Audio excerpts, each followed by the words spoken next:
Suscríbete al canal, dale me gusta a este video. Deja tu opinión en los comentarios. El alto vuelo del halcón y la jaula dorada. Un jet privado surca las nubes, llevando al multimillonario CEO Ricardo Montalvo hacia un fin de semana secreto en Marbella con su amante. Él cree ser un maestro del engaño, dejando a su esposa embarazada, Isabela, en su ático de la Gran Vía madrileña, sin la menor sospecha. Pero ha cometido un error fatal. El poder de Ricardo construyó un imperio, pero también creó un punto ciego. Nunca vio a su esposa como una amenaza. Ahora, armada con un equipo de investigadores privados y el conocimiento de un crimen que va mucho más allá de la infidelidad, Isabela está esperando. Con una llamada telefónica perfectamente sincronizada, está a punto de demostrar que el infierno no tiene furia comparable a la de una mujer con una herencia multimillonaria y un plan de aniquilación total. El aroma de 1000 claveles blancos traídos esa mañana desde Córdoba debería haber sido un consuelo. Para Isabela del Valle, sin embargo, era la fragancia empalagosa de una hermosa mentira. Los claveles, un pedido semanal de su marido, llenaban su palaciego ático en la Gran Vía, un recordatorio constante, casi agresivo, de su supuesta devoción. Pero durante los últimos 3 meses, las espinas se habían sentido más reales que los pétalos. Isabela, con 6 meses de embarazo de su primer hijo, un niño al que ya habían llamado Mateo, pasó una mano cuidada por el mármol liso y frío de la isla de la cocina. Su reflejo la miraba desde el cromo pulido del frigorífico de diseño. Una mujer que aparentemente lo tenía todo. A sus 30 años era la esposa de Ricardo Montalvo, el carismático CEO de 40 años de Montalvo Global, un conglomerado en expansión con tentáculos en todo, desde tecnología aeroespacial hasta hostelería de lujo.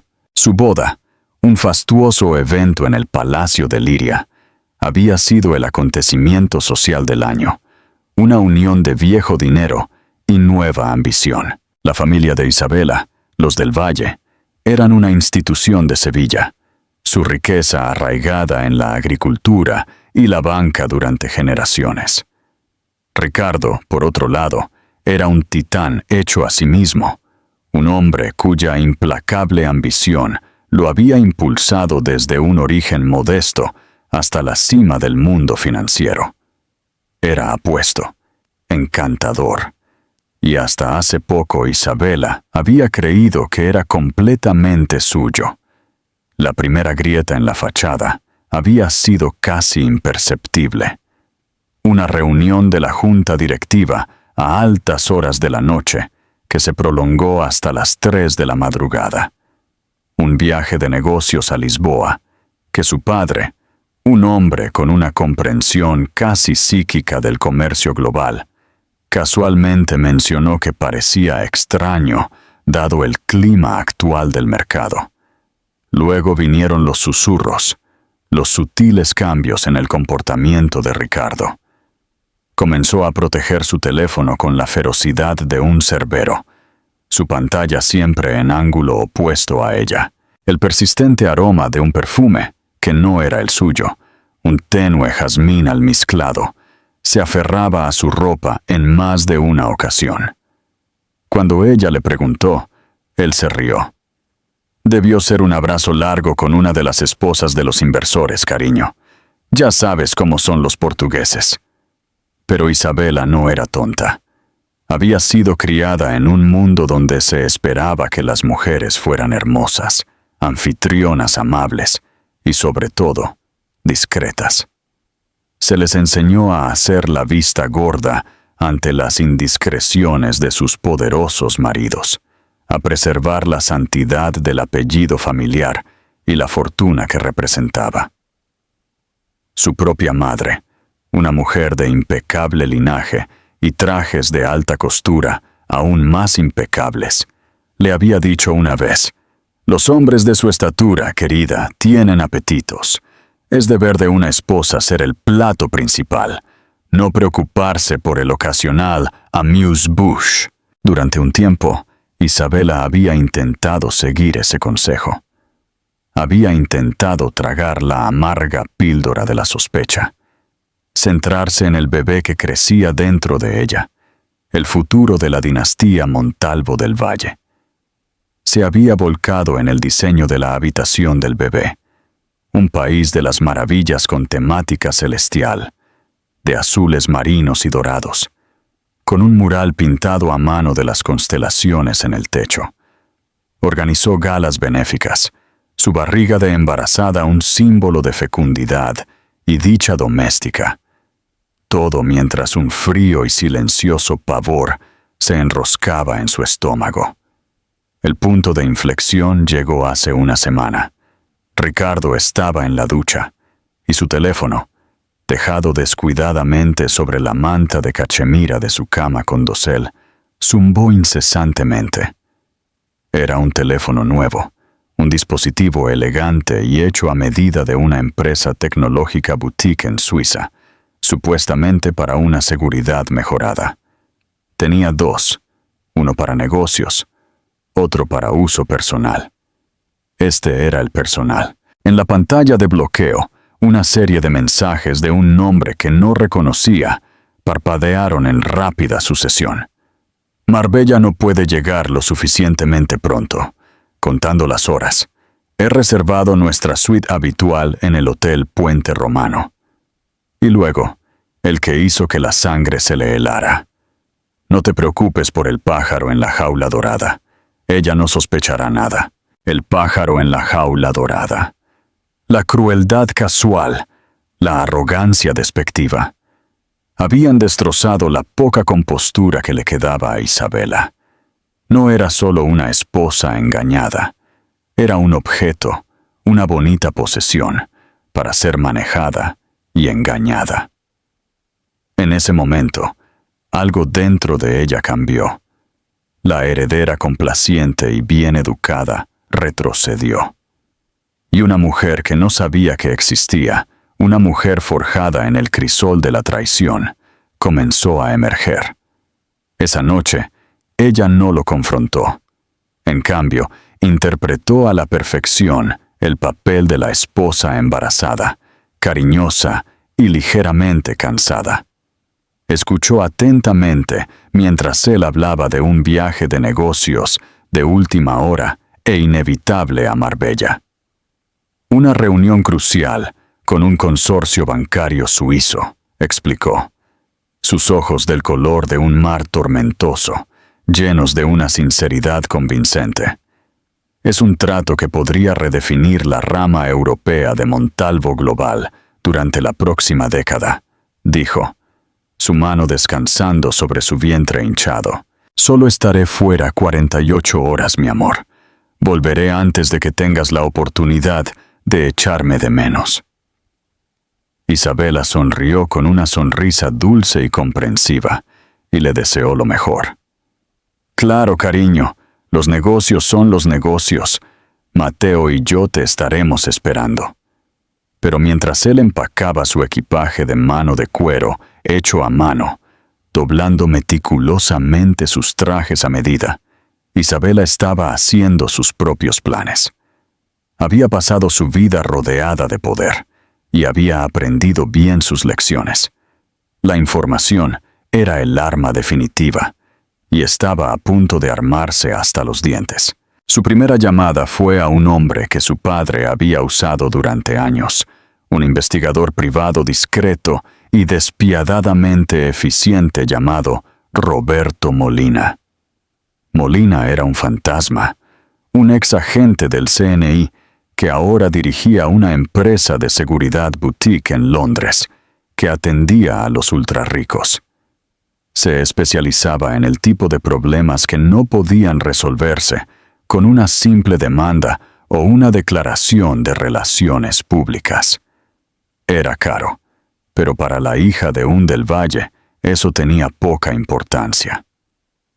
«Señor Molina», dijo Isabela, su voz firme y fría, un marcado contraste con la vorágine de emociones que la asolaba. «Tengo un trabajo para usted. Mi marido, Ricardo Montalvo, vuela a Marbella mañana en su jet privado. Un Gulfstream G150, matrícula TOD. Él cree que va a una reunión de negocios. Yo creo que se va a encontrar con su amante. Quiero saberlo todo. ¿Quién es? ¿A dónde van? ¿Qué hacen? Quiero pruebas fotográficas y de video, y quiero que sean irrefutables». Hubo una pausa al otro lado de la línea, y luego el acento británico cortante de Molina. «Entendido, señora Montalvo. Tenemos un equipo en Marbella. Consideren lo hecho. Los canales habituales para el pago». «Por supuesto», respondió Isabela. «Y, señor Molina, la discreción es primordial. Nadie, especialmente mi marido o mi padre, debe saber de mi participación. La confidencialidad de mi cliente es la piedra angular de mi negocio, señora Montalvo. Tiene mi palabra. Atada. Ahora, mientras el sol de la mañana entraba a raudales en su impecable cocina, proyectando largas sombras en el suelo, Isabela sintió una extraña sensación de calma. La espera era la parte más difícil. El jet de Ricardo había despegado del aeropuerto de Cuatro Vientos hace una hora. Ella había rastreado su trayectoria de vuelo en línea, una delgada línea azul que se curvaba sobre el Mediterráneo, una representación digital del engaño de su marido. Él pensó que estaba volando hacia un fin de semana de pasión ilícita. No tenía idea de que estaba volando hacia el ojo de una tormenta que ella, su esposa embarazada, estaba a punto de desatar. Cogió su teléfono y marcó un número que conocía de memoria, el número de una mujer que le debía un favor. Una mujer cuya carrera se construyó exponiendo el mismo tipo de secretos que Ricardo estaba tan desesperado por mantener. Una mujer llamada Carla Vidal, la presentadora del podcast de chismes más popular y temido del mundo, El Informe Vidal. «Carla», dijo Isabela, su voz tan suave como la seda, «tengo una historia para ti, una historia que te hará más famosa de lo que jamás soñaste». El aire fresco y limpio de Marbella era un cambio bienvenido del bochorno húmedo de un verano madrileño. Mientras Ricardo Montalvo bajaba de su jet en la terminal privada del aeropuerto de Málaga, sintió una emoción familiar, una mezcla embriagadora de poder y anticipación. Era un hombre que prosperaba con la conquista en la sala de juntas, y tenía que admitirlo, en otros ámbitos más clandestinos. El acuerdo con los banqueros suizos era real, una pieza de negocio conveniente y necesaria que proporcionaba la tapadera perfecta para el verdadero propósito de su viaje. Un fin de semana con ella. Su amante era una mujer llamada Elena Petrova, un nombre tan afilado y elegante como sus pómulos. Era la jefa de adquisiciones de arte de 32 años de un oligarca ruso rival, una mujer cuya belleza solo era igualada por su ambición. Se habían conocido hace 6 meses en una subasta de arte en Sotheby's en Londres, donde se habían enfrascado en una feroz guerra de ofertas por un raro. Ricardo había ganado el cuadro, pero Elena, con sus ojos oscuros y humeantes, y un ingenio tan afilado como un trozo de cristal, había capturado su atención. Su aventura había comenzado esa noche. Un torbellino de fines de semana robados en París, reuniones clandestinas en Dubái y promesas susurradas en la parte trasera de coches con chofer. Elena era todo lo que Isabela no era. Donde Isabela era suave, Elena era afilada, donde Isabela era de viejo dinero y gracia tranquila. Elena era una mujer hecha a sí misma, una mujer que se había abierto camino desde la oscuridad y no se disculpaba por sus deseos. Era un desafío, un escape embriagador del mundo predecible y aburrido que habitaba con su esposa. El embarazo solo había amplificado este sentimiento. La inminente paternidad se sentía menos como una alegría y más como el cierre de un capítulo, un paso final e irrevocable hacia una vida de deber y responsabilidad. Elena era su último sabor a libertad, su rebelión contra la jaula dorada que tan cuidadosamente había construido para sí mismo. Un elegante Mercedes clase S negro lo esperaba en la pista. Mientras se deslizaba hacia el lujoso interior de cuero, su teléfono zumbó. Un mensaje de Elena. Suite 702, no me hagas esperar. Él sonrió. El juego había comenzado.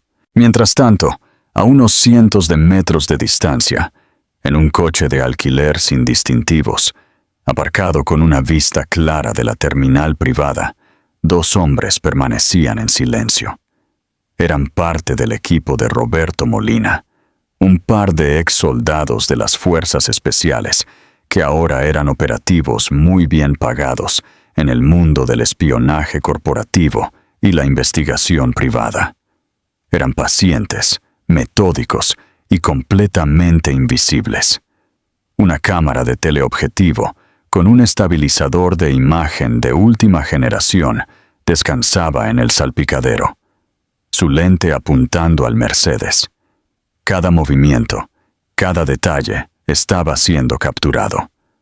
El operativo principal, un estoico inglés llamado Tomás, habló en un pequeño dispositivo de comunicación cifrado. Objetivo A aterrizado. Está en un clase S negro. Matrícula MACT. Estamos en movimiento, rastreando sus movimientos, enviando transmisión en vivo al servidor seguro ahora. A miles de kilómetros de distancia, en su oscura oficina en casa. Con vistas al Parque del Retiro, Isabela observaba la transmisión en vivo en un gran monitor de alta definición. Vio el familiar y confiado andar de su marido mientras caminaba hacia el coche que lo esperaba. Vio la ligera sonrisa en su rostro mientras miraba su teléfono. Una ola de náuseas, no relacionada con su embarazo, la invadió. Una cosa era sospechar, saber en lo más profundo de tu ser que te estaban traicionando. Otra muy distinta era verlo desarrollarse en tiempo real. En alta definición cristalina, su mano tembló mientras cogía un vaso de agua. Tenía que mantenerse fuerte. No era momento para lágrimas o debilidad. Era momento para una precisión fría y calculada.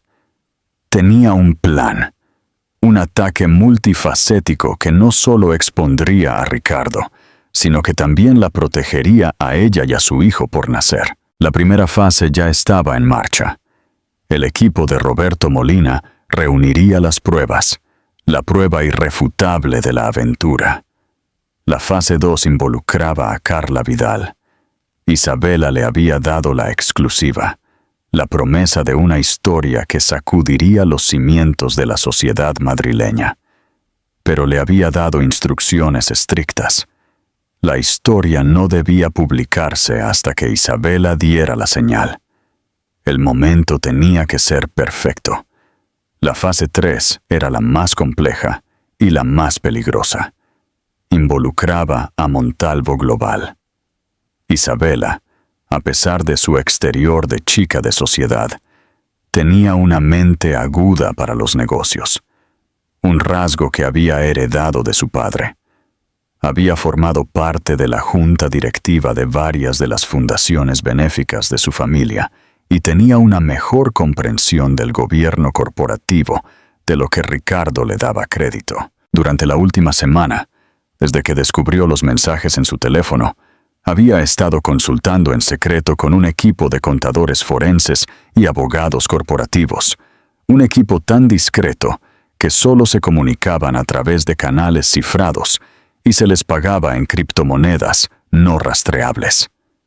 Les había instruido para que realizaran una inmersión profunda en las finanzas de Montalvo Global, buscando específicamente cualquier anomalía, cualquier transacción inusual o empresa fantasma que pudiera estar vinculada a las actividades personales de Ricardo. Tenía una corazonada, una intuición de que su imprudencia en su vida personal podría extenderse a su vida profesional.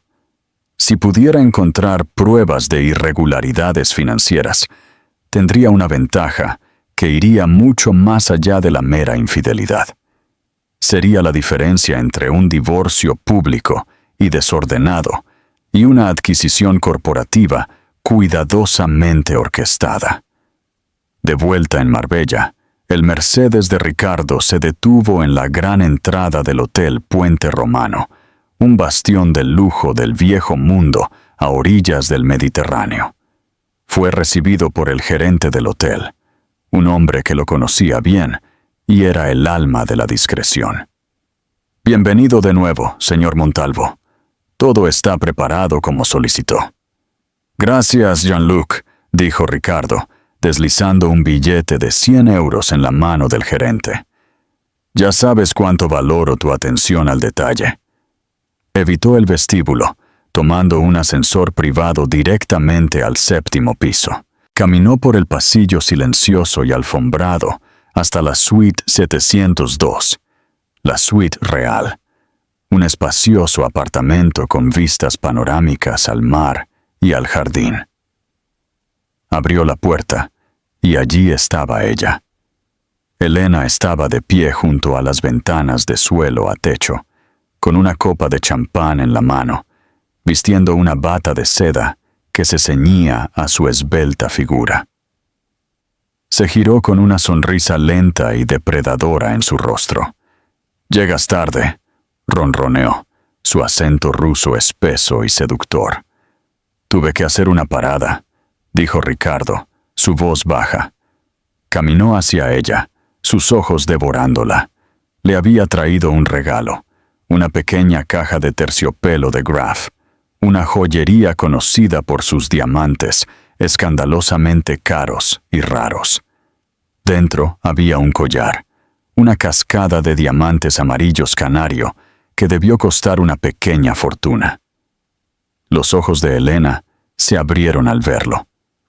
«¿Para mí?»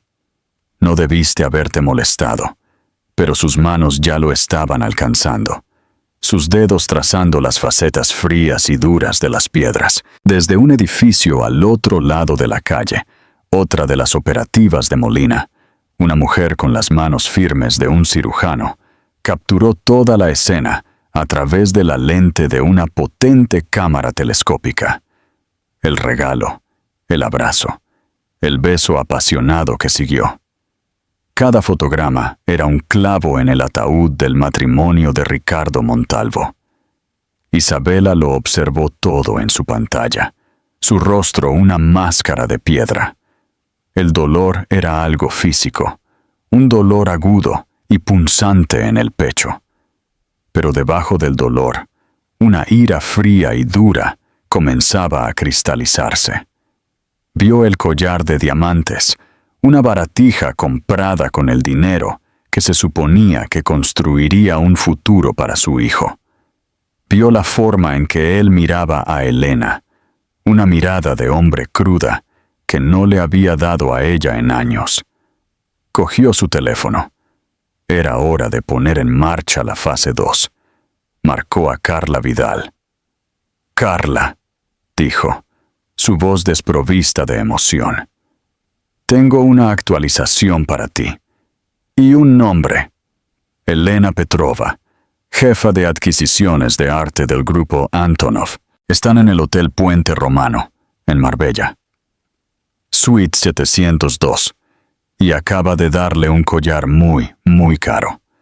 Casi pudo escuchar la sonrisa salaz en la voz de Carla. Esto es oro puro, Isabela. Oro puro. ¿Cuándo puedo publicarlo? Pronto, dijo Isabela, pero aún no.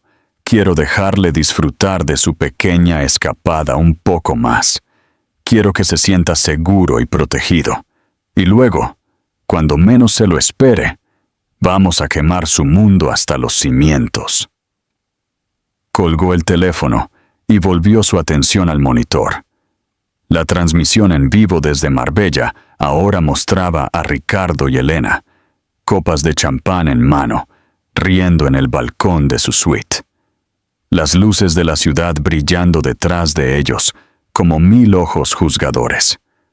Parecían un rey y una reina inspeccionando su dominio, pero no eran conscientes de que su reino estaba construido sobre una base de mentiras, una base que estaba a punto de desmoronarse. Isabela, la mujer que tan descuidadamente habían desestimado como el pájaro en la jaula dorada, era quien sostenía el detonador. Durante las siguientes 24 horas, Isabela se convirtió en un fantasma en su propia casa. Una observadora silenciosa de una vida que ya no era suya. Se movía por las opulentas habitaciones del ático como un espectro, su teléfono y tableta, sus únicas compañeras. Las transmisiones en vivo del equipo de Roberto Molina, en Marbella, eran un flujo constante y brutal de la traición de su marido. Lo vio a él y a Elena cenar en un restaurante con estrella Michelin, sus cabezas inclinadas en una conversación íntima.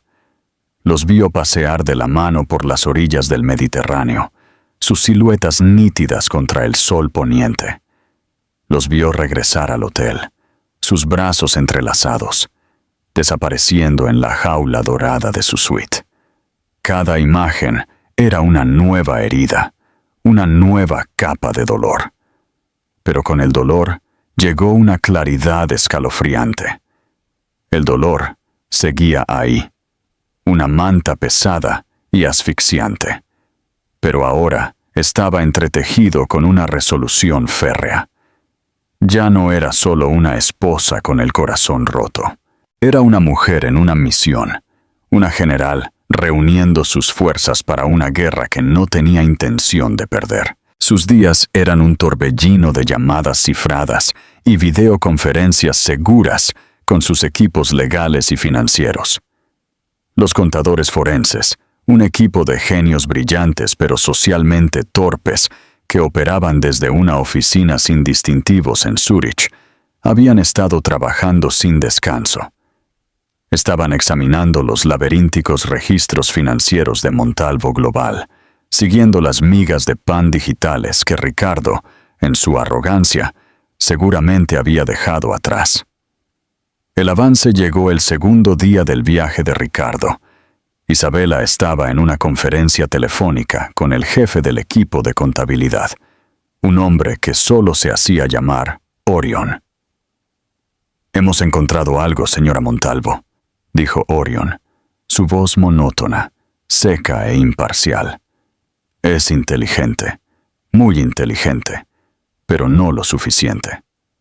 Explicó que Ricardo había establecido una serie de empresas fantasma, registradas en una constelación de paraísos fiscales, las Islas Caimán, Panamá, las Islas Vírgenes Británicas.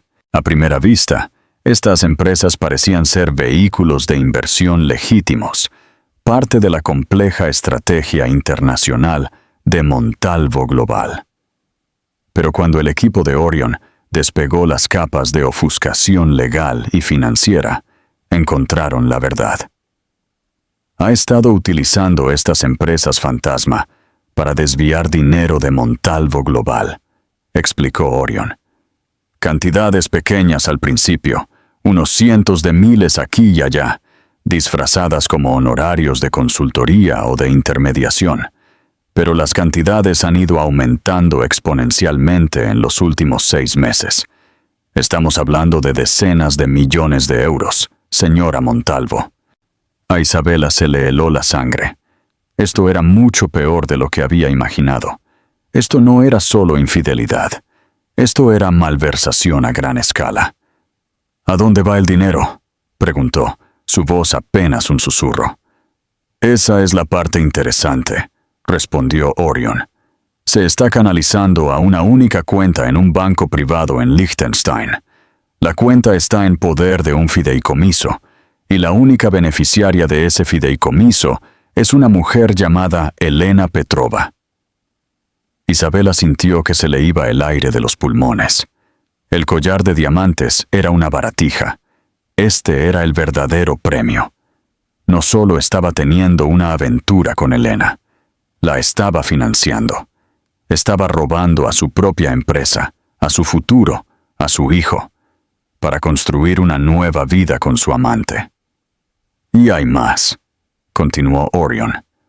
Una de las empresas fantasma, una compañía llamada Apex Holdings, se utilizó para comprar una propiedad muy cara. Le envió un archivo. Isabela lo abrió para encontrar la escritura y los planos arquitectónicos de una impresionante villa modernista, encaramada, en un acantilado en Portofino, Italia. La villa, aún en construcción, era una obra maestra de cristal y acero, con una piscina infinita que parecía fundirse con el mar de Liguria.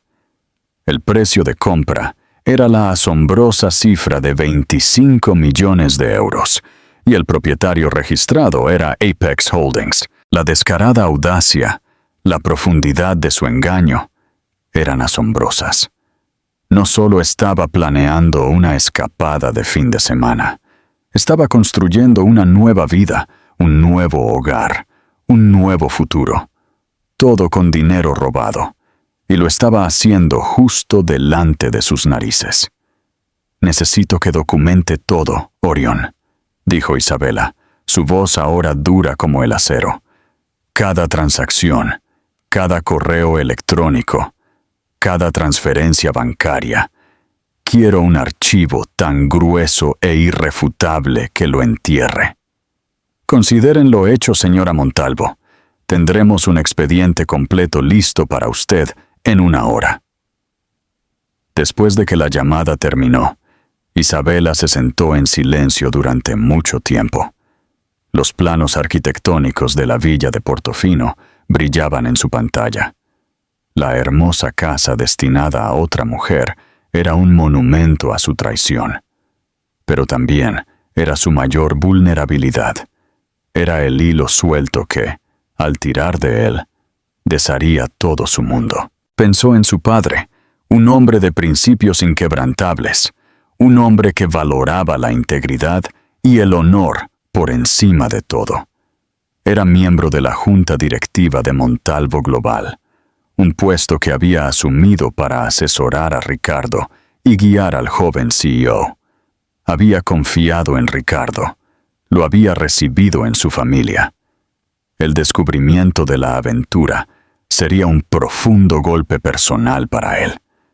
Pero el descubrimiento de la malversación sería un pecado imperdonable, una traición a todo lo que su padre representaba. Sabía lo que tenía que hacer.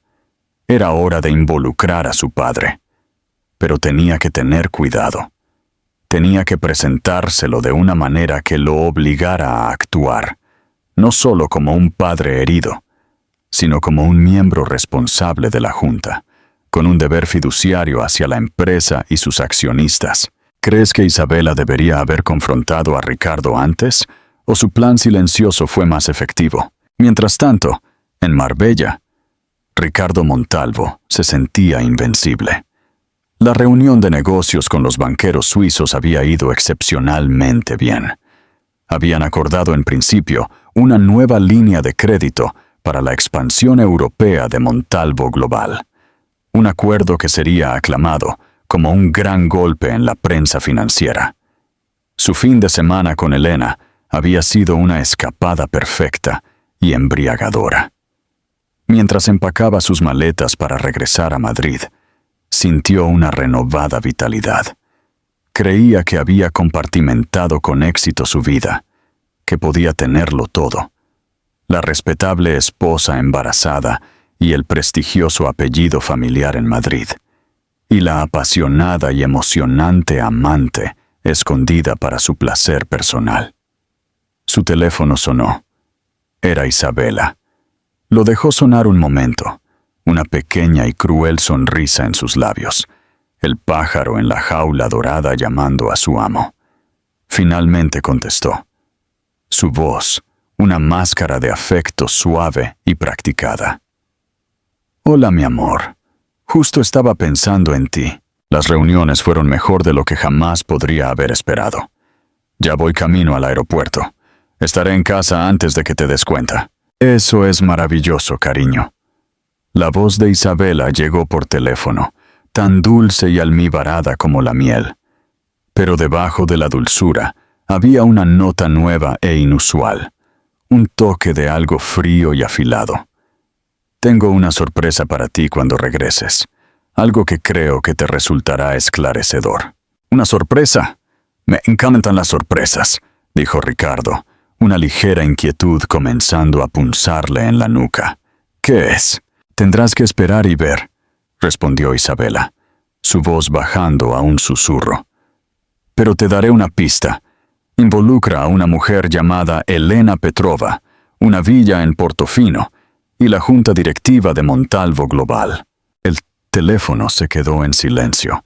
Ricardo se quedó inmóvil en medio de su suite de hotel, el teléfono aún pegado a la oreja, la sangre drenada de su rostro. ¿Elena? ¿Portofino? ¿La junta directiva? Era imposible. ¿Cómo podía saberlo?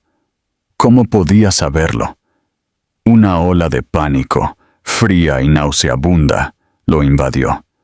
Miró alrededor de la suite, la cama desordenada, la botella de champán vacía, el persistente aroma del perfume de Elena. Las paredes de su mundo cuidadosamente construido comenzaban a cerrarse sobre él. El pájaro ya no estaba en la jaula dorada. Estaba fuera y venía por él. Se apresuró a llamar a su oficina, a su abogado, a cualquiera que pudiera decirle lo que estaba pasando. Pero era demasiado tarde.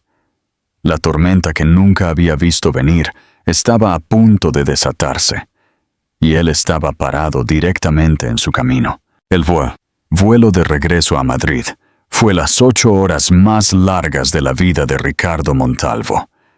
La lujosa cabina de su Gulfstream, generalmente un santuario de calma y control, se sentía como una celda de prisión que se precipitaba por el cielo. Caminaba por la alfombra de felpa como un animal enjaulado, su mente acelerada, tratando de reconstruir cómo su mundo cuidadosamente construido había implosionado tan espectacularmente. Elena, Portofino, la junta directiva. Las palabras de Isabela resonaban en sus oídos. Una sentencia de muerte para la vida que conocía. Había intentado llamar a Elena, pero su teléfono se fue directamente al buzón de voz. Había intentado llamar a sus contactos en el banco de Liechtenstein, pero lo estaban eludiendo, citando la confidencialidad del cliente. Cada puerta que intentaba abrir se le cerraba en la cara. Volaba a ciegas hacia un huracán, y el nombre del huracán era Isabela. La había subestimado. La había visto como una criatura hermosa y dócil, un adorno perfecto para su vida de poder y éxito. Nunca había imaginado el acero que yacía debajo de la seda, la mente aguda y estratégica que se escondía detrás de su educada sonrisa social. Había cometido el error fatal de confundir la gracia con la debilidad. Cuando el jet finalmente aterrizó en Cuatro Vientos, no fue recibido por su conductor habitual. En cambio, un hombre con rostro sombrío y traje oscuro que no reconoció lo esperaba en la pista. «Señor Montalvo», dijo el hombre, su voz plana e impersonal. Estoy aquí para escoltarlo a una reunión de emergencia de la Junta Directiva en la sede de Montalvo Global.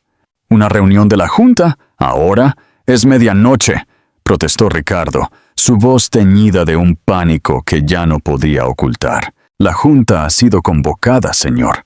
No es una solicitud. El viaje a Madrid fue silencioso y tenso. El familiar y brillante horizonte de la ciudad, que había conquistado ahora, parecía amenazante. Sus imponentes edificios, como lápidas en un cementerio de su propia creación. Mientras se acercaban a la Torre Montalvo Global, un brillante monumento a su ambición, vio una multitud de reporteros y fotógrafos reunidos en la entrada, sus cámaras destellando como una ráfaga de disparos.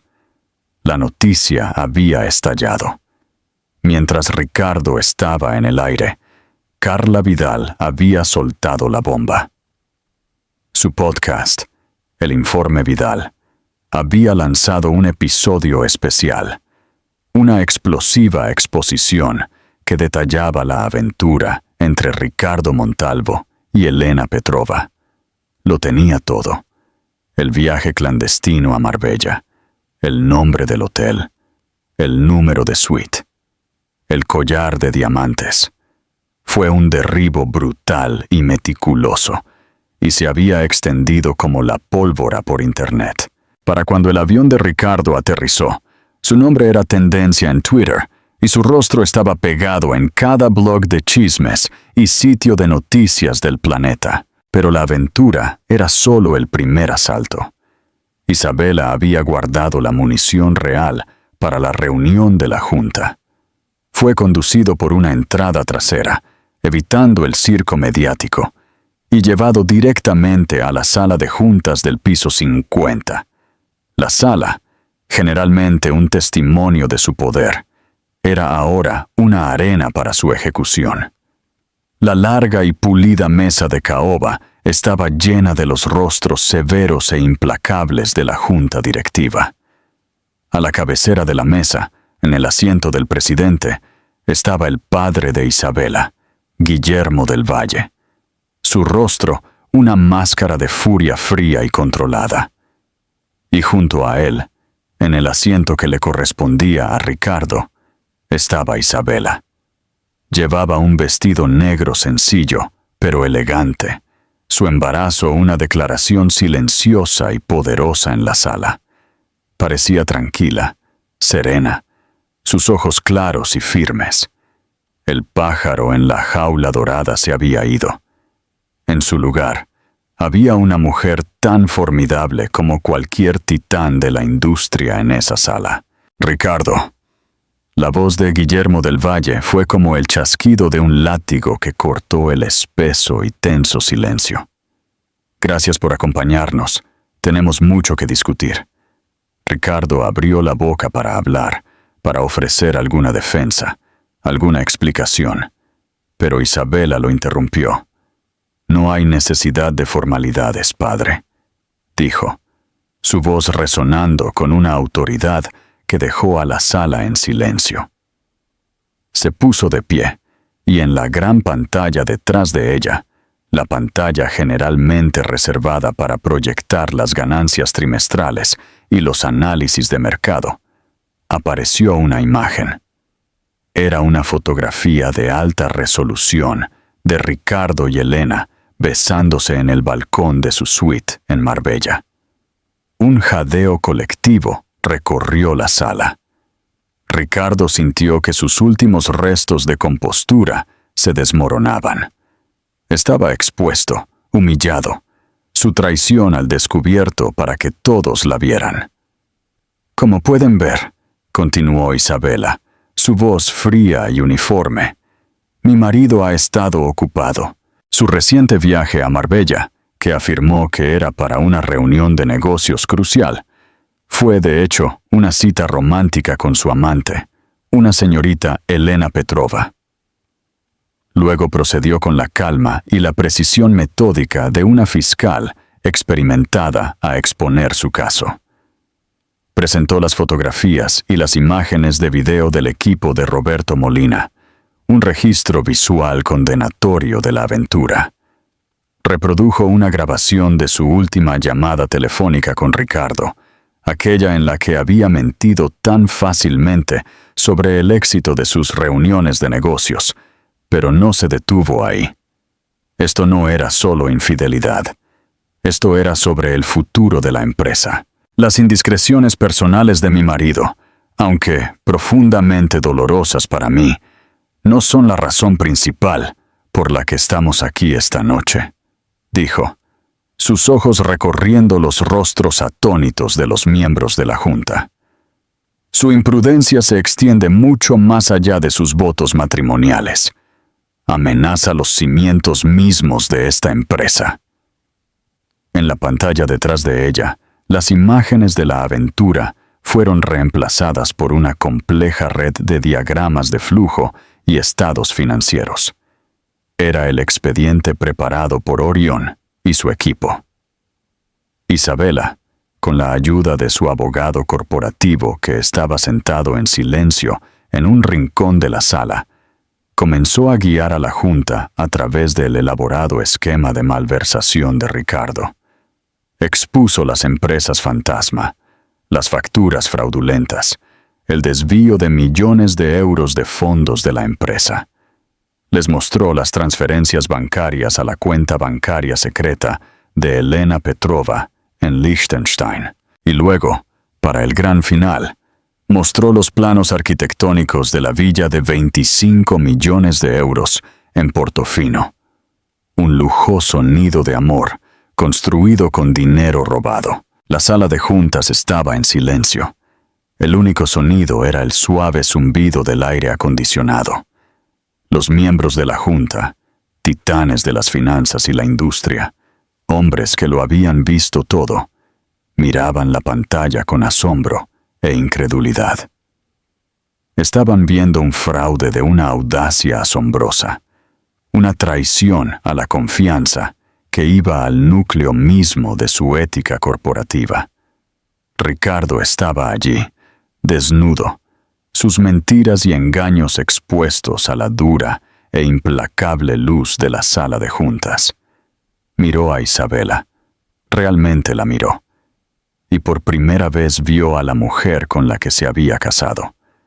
No la heredera bonita y maleable, sino una reina, una guerrera, una mujer que acababa de darle jaque mate de la manera más pública y brutal imaginable. Guillermo del Valle finalmente rompió el silencio. Se puso de pie, su rostro marcado por una profunda y terrible tristeza, pero su voz era firme. A la luz de esta evidencia, dijo, la palabra se le atascó en la garganta. No tengo más remedio que pedir un voto de censura a nuestro CEO, Ricardo Montalvo.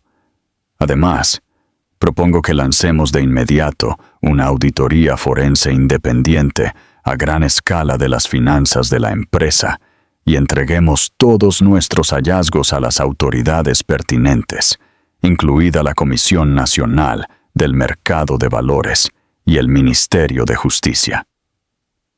Miró a Ricardo, sus ojos llenos de una mezcla de lástima y desprecio. Te has deshonrado a ti mismo, has deshonrado a esta empresa y has deshonrado a mi familia. Estás acabado. La votación fue una mera formalidad. Uno por uno, los miembros de la Junta levantaron la mano. Un bosque de condenas. Ricardo Montalvo, el chico de oro de la Bolsa de Madrid, el amo del universo, fue unánime y sin ceremonias despojado de su título, su poder y su futuro, mientras los guardias de seguridad entraban en la sala para escoltarlo fuera del edificio. Miró a Isabela por última vez. Su rostro estaba impasible, pero sus ojos, por un instante fugaz, revelaron un destello del inmenso dolor que le había causado. Pero no había triunfo en su mirada, ni regodeo, solo una tranquila y triste resolución. Él había construido un imperio, pero había olvidado la única regla que rige todos los imperios. Al final, son vulnerables. Y el suyo había sido derribado no por un asaltante corporativo o una caída del mercado, sino por la única persona que pensó que tenía bajo su control total, su esposa. La caída de Ricardo Montalvo no fue un declive suave. Fue un evento sísmico que envió ondas de choque desde la Bolsa de Madrid hasta las más altas esferas de las finanzas globales. La mañana después del ataque en la sala de juntas, Montalvo Global era una empresa asediada. Las acciones, un gigante de primera línea durante una década, abrieron en caída libre, perdiendo valor a cada minuto que pasaba. En el parqué, el símbolo de cotización MG parpadeaba en un rojo violento y pánico. Un grito digital de fuga de inversores. Miles de millones en capitalización de mercado se evaporaron en el éter. El trabajo de toda la vida de miles de empleados y las fortunas de los inversores se convirtieron en polvo por el capricho de la libido y la codicia de un CEO deshonrado. Dentro de la reluciente Torre Montalvo Global, la atmósfera era un cóctel tóxico de miedo y caos. Los empleados que alguna vez habían caminado por los pasillos, con la arrogancia confiada de los líderes de la industria, ahora se reunían en grupos silenciosos y ansiosos alrededor de las máquinas de café y en salas de conferencias en voz baja, sus ojos pegados a los teletipos de noticias en las pantallas de sus ordenadores. Todas las principales cadenas de noticias encabezaban la historia. Las fotografías meticulosamente seleccionadas del equipo de Roberto Molina estaban por todas partes. La imagen de Ricardo y Elena en el balcón de Marbella, un símbolo icónico de la arrogancia corporativa. El nombre Elena Petrova estaba en boca de todos, un fantasma que había ayudado a derribar a un gigante y luego había desaparecido tan rápido como había aparecido. Corrieron rumores de que había sido vista en Dubái, luego en Moscú, los millones robados de la cuenta de Liechtenstein, asegurando que viviría una vida de lujo, lejos del alcance de cualquier tratado de extradición. La villa a medio terminar en Portofino se convirtió en una atracción turística para los yates que navegaban por la Riviera italiana, una ruina moderna de un rey caído. Para Ricardo, las 24 horas siguientes a su expulsión de la sala de juntas fueron un descenso a un infierno personal. Escondido en el loft multimillonario de un amigo en Malasaña, era un hombre desmoronándose. El amigo, un gestor de fondos de cobertura que había hecho una fortuna con los consejos de Ricardo, le había ofrecido el refugio por un sentido de obligación pasada. Pero su bienvenida era escasa y teñida de miedo a la asociación. Ricardo, sin afeitar y alimentado por el whisky y la rabia, trabajaba frenéticamente el teléfono, pidiendo favores a hombres que alguna vez habían clamado por su atención. Pero las llamadas no eran contestadas. Sus contactos en la banca, la política y los medios se habían convertido en fantasmas. Era radiactivo, un paria. Sus intentos de mover el poco dinero que le quedaba en cuentas personales fueron bloqueados. Cada transacción marcada por las instituciones financieras, ahora bajo un inmenso escrutinio, estaba atrapado. Su vasta riqueza ahora, un espejismo digital que podía ver, pero no tocar. Su mundo se había reducido a las 4 paredes de un apartamento prestado. La ciudad que una vez poseyó ahora un territorio hostil. El final llegó, como suele ocurrir, en la tranquila luz gris del amanecer. El golpe fuerte y autoritario en la puerta no fue una sorpresa, pero fue una confirmación brutal y final de su ruina total. Mientras los agentes federales lo sacaban esposado, los flashes de la prensa que esperaba eran como una fusilada final y despiadada. El hombre que había aparecido en la portada de Forbes y Fortune, el titán de la industria, ahora era solo otro detenido. Su traje a medida un símbolo arrugado y patético de lo bajo que había caído. Para Isabela, el espectáculo público de la desaparición de su marido no trajo alegría, solo una profunda y cansada tristeza. Observó los informes de noticias desde la reclusión de la mansión de su padre en el barrio de Salamanca, habiendo huido del ático de la Gran Vía, que ahora se sentía contaminado por fantasmas. Cada imagen de la caída de Ricardo era un nuevo recordatorio del hombre al que una vez había amado, del futuro en el que había creído. La victoria fue absoluta, pero el costo había sido inmenso. Su dolor privado se había convertido en propiedad pública, una telenovela global para que las masas la consumieran. Fue inundada con solicitudes de entrevistas, con lucrativas ofertas de libros y películas. El podcast de Carla Vidal había batido todos los récords, haciendo de Carla un nombre familiar e Isabela un icono reacio. Fue aclamada como una heroína, un símbolo del empoderamiento femenino. Pero en los momentos de tranquilidad, cuando los abogados y consultores se habían ido, solo sentía el profundo dolor de la traición y el abrumador peso del futuro. Fue en este estado de agotamiento e incertidumbre que su padre, Guillermo del Valle, le acercó con la propuesta que redefiniría su vida. La encontró en la biblioteca, mirando las calles empapadas por la lluvia, su mano descansando protectoramente sobre su vientre hinchado. «La Junta está de acuerdo», dijo, su voz suave. «Quieren que asumas el cargo de CEO interina». Isabela se volvió, su expresión una mezcla de incredulidad y horror. «Absolutamente no, padre. Eso es una locura. Soy historiadora del arte. Estoy a punto de tener un bebé. ¿Qué sé yo de dirigir un conglomerado global multimillonario? Sabes más de lo que crees», insistió Guillermo, sentándose a su lado. «Tienes una mente estratégica, Isabela. Lo he visto toda tu vida. Viste la podredumbre en Montalvo Global antes que nadie. No solo lloraste o huiste. Reuniste inteligencia, formaste un equipo y ejecutaste un plan impecable que decapitó la corrupción en su origen. Eso no fue el acto de una esposa despechada. Fue el acto de una líder. Fue el acto de una mujer que intentaba proteger el futuro de su hijo», replicó ella. Su voz temblaba ligeramente. «No quiero esa vida. No quiero estar en el centro de atención. Quiero construir una habitación para el bebé y criar a mi hijo en paz». «Y lo harás», dijo, tomándole la mano. «Pero piensa en el legado que le construirás.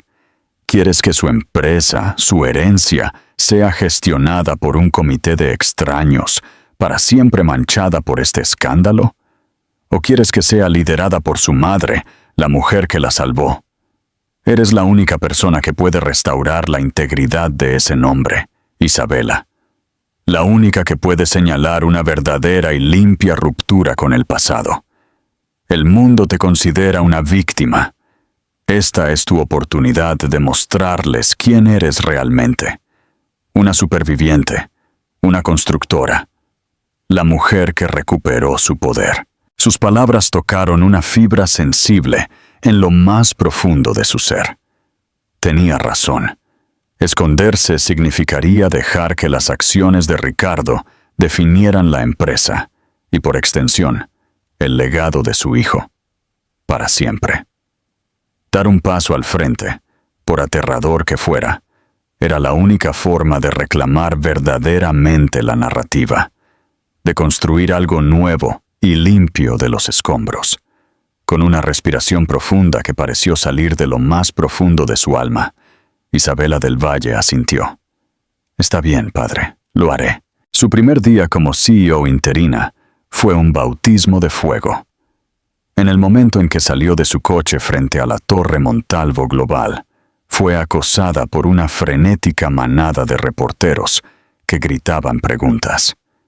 Caminó entre ellos con una gracia tranquila y regia. Su rostro, una máscara de determinación, ofreciendo solo un educado pero firme, sin comentarios. Su primer acto no fue encerrarse en la suite ejecutiva del piso 50, sino convocar una reunión general en el imponente atrio de cristal del edificio.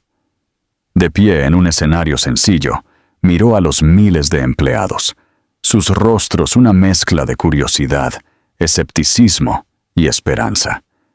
No era la CEO a la que estaban acostumbrados. Era una mujer. Estaba embarazada. Y era la esposa del hombre que los había llevado al borde del desastre.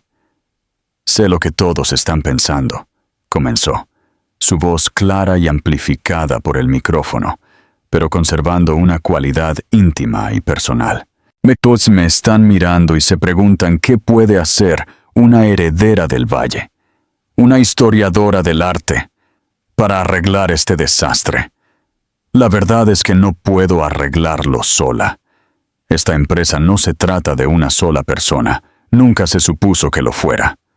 Expuso la cruda verdad del escándalo, su voz desprovista de autocompasión, pero llena de una ira palpable por la traición a la confianza. Luego giró, presentando una visión para una nueva Montalvo global, una construida sobre la transparencia, la responsabilidad y el regreso a los valores fundamentales. Anunció la venta inmediata del jet corporativo y la flota de coches ejecutivos. Canceló el lujoso retiro del liderazgo multimillonario que Ricardo había planeado en Sierra Nevada. La era del exceso obsceno en Montalvo Global ha terminado, declaró, su voz resonando con convicción. Nuestra nueva moneda será la confianza. Nuestro nuevo símbolo de estatus será la integridad. El discurso fue recibido con un momento de silencio atónito. Luego, un murmullo de aplausos que se convirtió en una ovación atronadora. Fue una obra maestra, una mezcla perfecta de humildad y fuerza que conquistó los corazones y las mentes de su activo más importante, su gente. En las semanas siguientes, Isabela demostró que sus palabras no eran mera retórica. Fue un torbellino de energía concentrada, trabajando 18 horas al día con una disciplina que impresionó incluso a los veteranos más endurecidos de la Junta. Derribó la opaca estructura corporativa que Ricardo había construido, reemplazándola por un modelo más racionalizado y colaborativo. Promovió a ejecutivos talentosos dentro de la empresa, muchos de los cuales habían sido ignorados por la cultura de Club de Chicos de Ricardo. Demostró ser una líder astuta y decisiva. Su perspectiva de forastera le permitió ver problemas y soluciones que la vieja guardia arraigada había pasado por alto. 2 meses después de asumir el cargo, 3 meses antes de su fecha de parto, dio a luz a un niño sano y hermoso. En la tranquila y estéril paz de la habitación del hospital, lejos del caos de las salas de juntas y los balances, lo sostuvo en sus brazos y lloró. Eran lágrimas de alegría, de alivio y de un agotamiento profundo hasta los huesos. Lo llamó Mateo Guillermo del Valle. Llevaría su apellido, el apellido de una familia que valoraba el honor por encima de todo. Y el nombre del abuelo, que había creído en ella cuando ella no podía creer en sí misma. Sosteniendo a su hijo, mirando su pequeño rostro dormido, Isabela sintió que los últimos vestigios de la víctima se desvanecían. El dolor de la traición de Ricardo era una cicatriz que llevaría para siempre, una parte permanente de su historia. Pero ya no era el capítulo definitorio. Había mirado al abismo de una vida destruida y se había negado a caer. En cambio, había construido un puente sobre él.